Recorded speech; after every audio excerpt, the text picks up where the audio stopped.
It was the president's conclusion of his maiden tour of Kisumu and Siaya counties, and Uhuru chose to end his tour symbolically.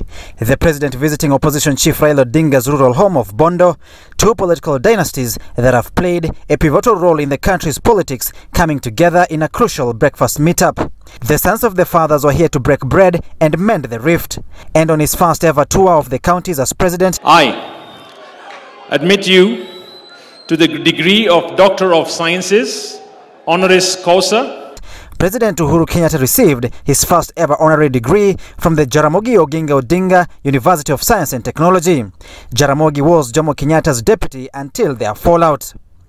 The president and the opposition leader fitted for their deliberate efforts to reconcile and prevent the country from sliding into anarchy. With my brother, President Uhuru Kenyatta, we have agreed that we must do whatever it takes to help Kenya move forward by addressing the issues that we believe have been holding us back.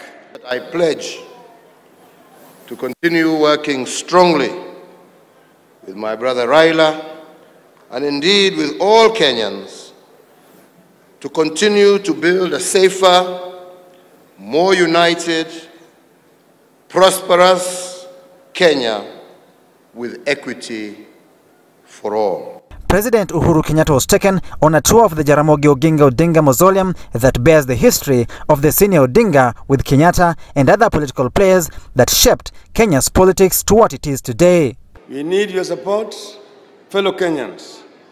Let us not oppose each other and turn against neighbors because of party, tribe, religion, or mother tongue. Kenyatta wrapped up his tour in Ugunja town by launching a road to open it up for business.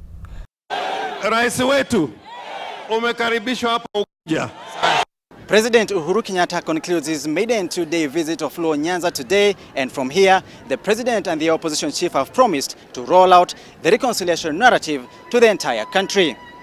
Sam Gina, Citizen TV in Bondo, Siaya County.